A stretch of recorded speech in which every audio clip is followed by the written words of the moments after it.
Hello friends, good evening guys. Welcome to channel. And in this video we are going to discuss about the strategy for especially for 1 month because हमारा जो exam होगा 20 सितंबर से लेकर 30 सितंबर के बीच में होगा. So right we have near about 1 month right because social work exam जो होता है वैसे भी लास्ट में होता है. So we can say like maybe on 27, 28, 29, 30 September. So like we have 1 month. तो इस एक महीने के अंदर हमारी क्या स्ट्रैटेजी होनी चाहिए, स्पेशली वो स्टूडेंट जो कि कहीं पर जॉब करते हैं, वर्किंग प्रोफेशनल्स हैं, या फिर ऐसे स्टूडेंट जो यूनिवर्सिटी कॉलेज में बिजी रहते हैं, राइट, उनके पास कम समय होता है.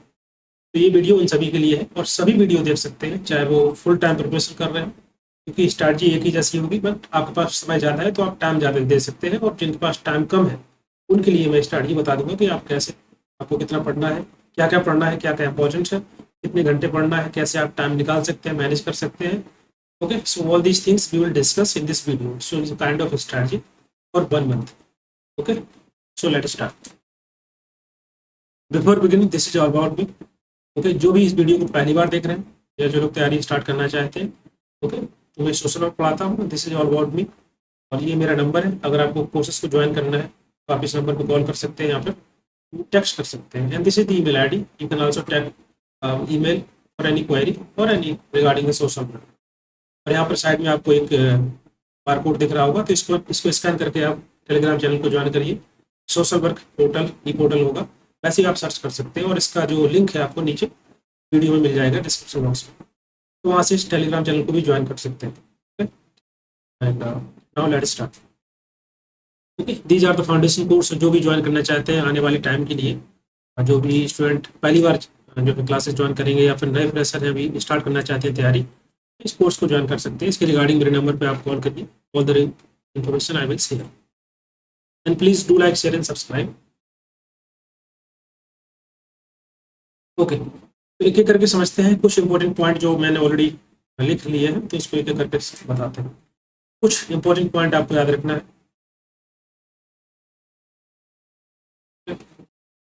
तो फर्स्ट वन, टाइम मैनेजमेंट, कि टाइम कैसे मैनेज करना है. बिकॉज सभी स्टूडेंट जो कि वर्किंग प्रोफेशनल हैं वो जॉब कर रहे होंगे, या फिर जो स्टूडेंट हैं, राइट, उनके लिए टाइम कम रहता है, तो उसको कैसे मैनेज करेंगे. सेकंड है आपका कि फोकस करना है हमको ज़्यादा ऑन पीवाई को. तीसरा पॉइंट आपका आएगा कि जो कोर कॉन्सेप्ट है या जो टॉपिक है, बहुत ज़्यादा इंपॉर्टेंट टॉपिक है, ओके, उनके बारे में हम डिस्कस करेंगे. कौन कौन से इंपॉर्टेंट टॉपिक आपको जो कवर करना है लास्ट 1 मंथ में. Okay, and number of hour, कितने घंटे पढ़ना है और कितने दिन एक घंटे में कितने टाइम पढ़ेंगे, आपकी कंसिस्टेंसी कैसे बढ़ेगी, तो इस सब के बारे में हम लोग, ये कुछ इंपॉर्टेंट 5 पॉइंट इस पर हम लोग बात करने वाले हैं. Okay, so the first point that is time management.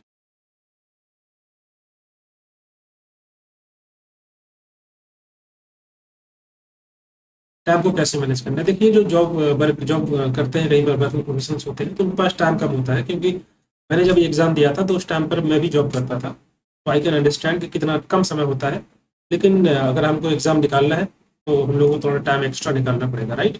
Specially जैसे कि मॉर्निंग में हम लोग जल्दी उठ सकते हैं, जो भी वर्किंग प्रोफेशनल्स है या जॉब करते हैं, जो स्टूडेंट जो बिजी रहते हैं, तो आप सुबह 5 बजे जो है रेडी हो सकते हैं.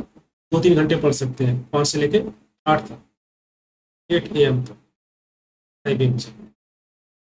तो ऐसे आप 3 आवर यहाँ निकाल सकते हैं. और उसके बाद आप जॉब करने जा रहे हैं या कॉलेज यूनिवर्सिटी जहाँ पर भी जा रहे हैं, वो अपना आप काम कर सकते हैं. इसके बाद इवनिंग में लाइक आप 9 से मान के चलिए 2 घंटे, 11 PM, यहाँ से भी 2 घंटे आराम से आप निकाल सकते हैं. ओके, तो लगभग आपके पास 5 घंटे मिल जाते हैं. 5 घंटे सफिशिएंट होते हैं किसी भी एग्जाम को क्लियर करने के लिए. स्पेशली अगर बात करें नेट जीआरई की, तो आराम से क्लियर हो सकता है, क्योंकि मैंने भी एग्जाम जब दिया था तो मैं भी उस समय जॉब में था. ओके, 5 घंटे आपके पास यहाँ से मिल जाते हैं. ओके, इसके अलावा बहुत सारे टाइम हमारे पास होता है छोटा, लाइक 10 मिनट, 5 मिनट, 15 मिनट, उसको हम इग्नोर कर देते हैं, लेकिन वो भी काफ़ी महत्वपूर्ण टाइम होता है.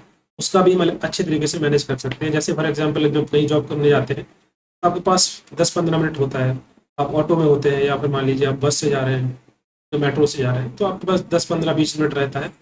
वहाँ पर आप जो है रिवाइज कर सकते हैं. आपके जो नोट्स हैं उसको रिवाइज कर सकते हैं, प्रैक्टिस कर सकते हैं, राइट।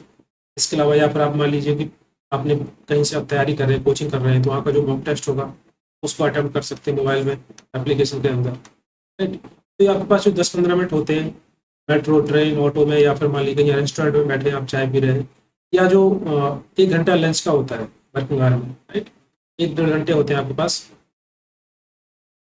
जॉब करते टाइम पे, लंच टाइम, उस टाइम पे आप जो है वहाँ पर भी टाइम निकाल सकते हैं, क्योंकि उस समय पर आप जो है फ्री होते हैं खाना खाने के बाद।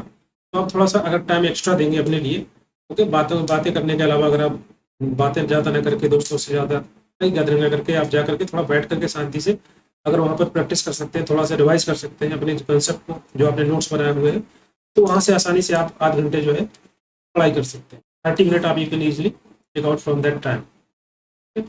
इसके अलावा इवनिंग में आते समय जो है, आप अगर ऑटो में है, बस में, जहाँ पर भी है, वहाँ से भी आप जो है थोड़ा 10-15 मिनट टाइम निकाल सकते हैं। तो लगभग आपके पास 6 घंटे पर डे आप इजीली मैनेज कर पाएंगे। 6 घंटे नहीं तो एटलीस्ट 5 घंटे आप मैनेज कर पाएंगे। मान लीजिए सुबह आपके पास 2 ही आ रहे हैं और इवनिंग में 2 घंटे पढ़ा, तो 5 घंटे आई थिंक एनफ होता है किसी भी स्टूडेंट को जो है एग्जाम को क्लियर करने के लिए। अब 5 घंटे में करना क्या क्या है, बेसिकली आपको 2 घंटे या 3 घंटे जो है आपको थ्योरी पढ़ना है, और 2 घंटे प्रैक्टिस करनी, क्वेश्चन सॉल्व करना, ओके। तो या तो आप एक काम कर सकते हैं कि एक दिन आप पेपर 1 पढ़ सकते हैं और सेकंड डे पेपर 2 पढ़ सकते हैं, तो उसका प्रैक्टिस और थ्योरी पढ़ सकते हैं।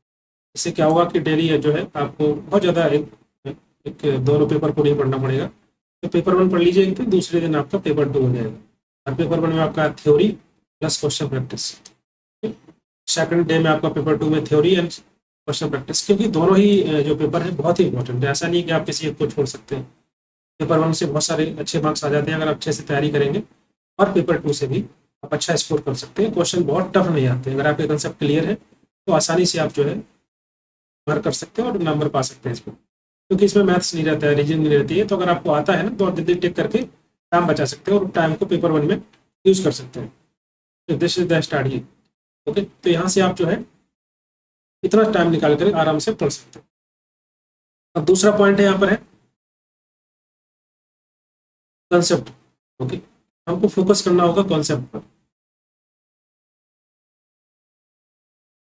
क्योंकि टाइम आपके पास 30 डेज है, 30 दिन में आपको कवर करना है। तो जो इम्पोर्टेंट टॉपिक है उस पर हम फोकस कर सकते हैं।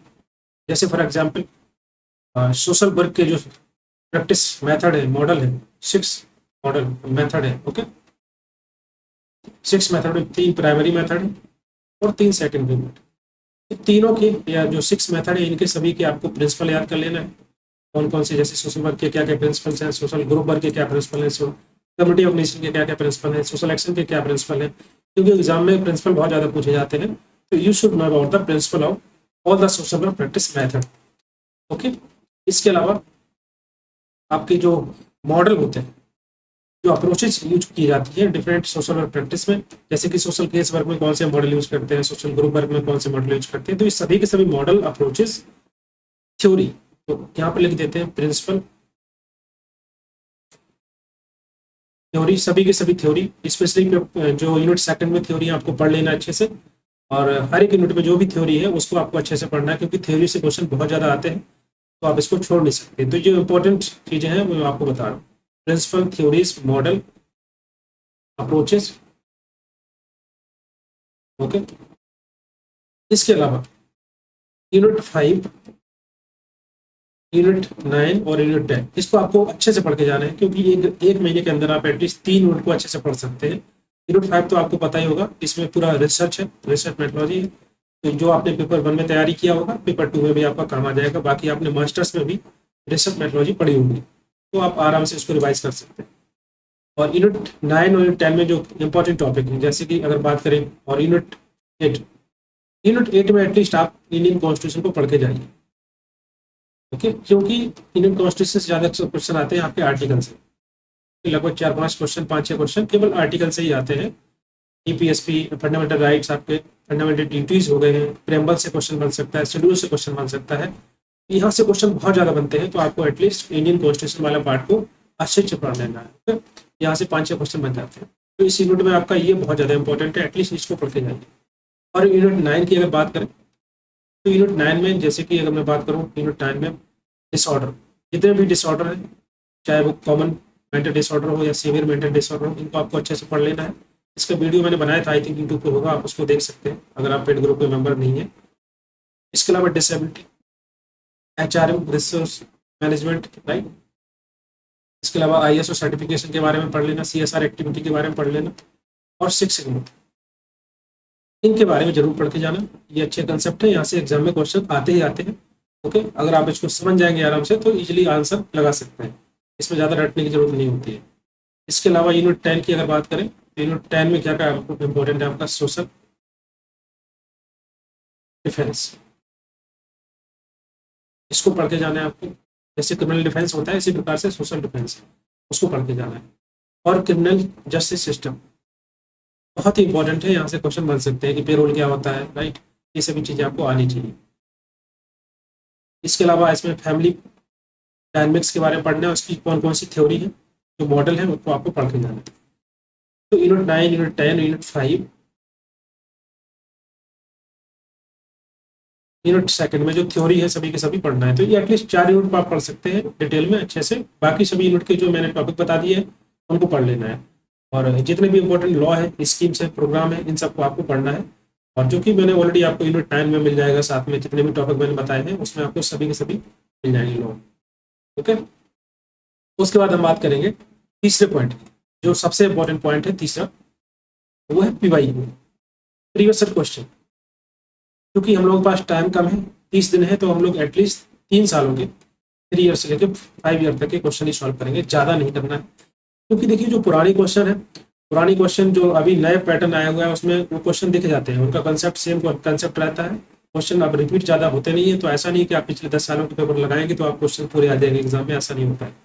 तो पिछले 3 सालों के क्वेश्चन आप सॉल्व करिए, 3 बार करिए, 4 बार करिए, लेकिन जो 3-4 सालों के क्वेश्चन है उनको अच्छे से कर लीजिए कि अगर कोई क्वेश्चन रिपीट होता है तो गलत ना हो, और सेम कंसेप्ट से अगर आता है तो वो भी क्वेश्चन गलत नहीं होना चाहिए। कभी कभी क्या होता है कि 4 ऑप्शन दिए रहते हैं, तो एक किसी ऑप्शन से क्वेश्चन को फॉर्मुलेट कर देते हैं, और क्वेश्चन की जो लैंग्वेज होती है वो थोड़ा डिफरेंट होती है, तो आपको लगता है कि क्वेश्चन नया है। क्वेश्चन नया नहीं होता है, क्वेश्चन पुराना ही होता है, लेकिन बस उसकी भाषा, उसकी लैंग्वेज थोड़ा सा बदल देते हैं। इस चीज़ को आपको ध्यान रखना है। ओके, और पिछले 3 सालों के या 3-4 सालों के पेपर आपको सॉल्व करना है, और उनसे आपको नोट्स बनाना है। आपको देखना है कि PYQ के अंदर कौन कौन से कंसेप्ट बहुत ज़्यादा रिपीट हो रहे हैं, क्वेश्चन आ रहे हैं, तो उस कंसेप्ट के बारे में आपको नोट्स बना लेना है। जैसे कि कौन कौन से मॉडल हैं, राइट, कौन कौन से प्रिंसिपल उसमें पूछे गए हैं, उनके बारे में आपको अच्छे से पढ़ना है। तो PYQ से आपसे नोट्स बनाने हैं, और जो आपके पास नोट्स ऑलरेडी हैं उनको आपको रिवाइज करना है। अलग से कोई बुक्स या कोई नोट्स कि आपको कहीं पर मिल जाते हैं, कोई फ्रेंड दे रहा है कि फ्री में आपको कंटेंट मिल रहा है, मत पढ़िए, क्योंकि जितना ज़्यादा पढ़ेंगे उतना कन्फ्यूजन होता है। आप एक सोर्स पर फोकस करिए कि आपके पास जो बुक है या आपके पास जो नोट्स है उस पर फोकस करिए, और जो आप नोट्स बना रहे हैं उसको पढ़िए। क्योंकि बहुत ज़्यादा पढ़ने से जो है सिलेक्शन नहीं होता है, लेकिन कम पढ़ने से, एक ही नोट्स को रिवाइज करने से बार बार जो है आप अच्छे तरीके से कर सकते हैं। तो ये आपका PYQ के बारे में हो गया। तो उसके अलावा अगर आप टेस्ट सीरीज को ज्वाइन करना चाहते हैं, या ऑलरेडी आप ज्वाइन किए हुए हैं, तो किसी भी जहाँ पे आप तैयारी कर रहे हैं उनकी टेस्ट सीरीज को ज्वाइन कर लीजिए, उससे आप प्रैक्टिस कर सकते हैं। बहुत सारे मॉक टेस्ट, 2 दिन में एक मॉक टेस्ट दीजिए, इससे आपका जो है प्रैक्टिस होता रहेगा, क्वेश्चन कैसे आते हैं, क्या पैटर्न है, और 3 घंटे आप बैठ सकते हैं कि नहीं बैठ सकते हैं, तो आपका प्रैक्टिस होता रहेगा। ओके, या फिर अगर आप टेस्ट सीरीज ज्वाइन करना चाहते हैं मेरे प्लेटफॉर्म से, तो उसको भी ज्वाइन कर सकते हैं। नेक्स्ट आपका जो पॉइंट है वो है इम्पोर्टेंट कंपाइलेशन, उस पर फोकस ज़्यादा करना है। कंपाइलेशन मतलब है कि मैंने ऑलरेडी स्टूडेंट को दिया हुआ है जो पेड ग्रुप में है, जैसे कि बुक्स एंड ऑथर, राइट। अब यहाँ से क्वेश्चन आना ही आना है, यहाँ से 1-2 क्वेश्चन जरूर आएंगे। Important day and dates, okay, कि किस डेट को कौन सा जो है आपका दिन ऑब्जर्व किया जाता है, जैसे कि कैंसर डे कब है, राइट। इस प्रकार से बहुत सारे डे हैं, उनका एक लिस्ट बनाया हुआ है, तो आपको उसको बना लेना है। जब भी आप क्वेश्चन सॉल्व करेंगे, PYQ को सॉल्व करेंगे, तो आपको 2-3 क्वेश्चन हर एक पेपर में दिख जाएंगे, तो उनकी आपको लिस्ट बना लेनी है, उसको आपको लगातार रिवाइज करना है, क्योंकि फैक्चुअल डेटा है, इसको आपको रटना पड़ेगा, याद करना पड़ेगा। और इसके अलावा इम्पोर्टेंट लॉ या फिर पॉलिसी, ये प्रोग्राम जो गवर्नमेंट के द्वारा बनाए जाते हैं, तो इनको भी आपको लगातार प्रैक्टिस करना है। मतलब इसको आपको रिवाइज करना है मॉर्निंग में, इवनिंग में, रास्ते में आप कहीं जा रहे हैं उस टाइम पे आप इसको रिवाइज कर सकते हैं। जो मैंने टाइम बताया था कि आप इस टाइम पे जो है 10-15 मिनट आपको मिलता है, तो उसमें ये जो इंपॉर्टेंट कंपाइलेशन है इनको आप बार बार रिवाइज करिए, तो आपका रिविजन होता रहेगा। ओके, इसके अलावा थ्योरी, थिंक करके नाम, मॉडल, कौन कौन से मॉडल है सोशल वर्क में, ये आपका कंपाइलेशन बना करके इसको आप रिवाइज कर सकते हैं।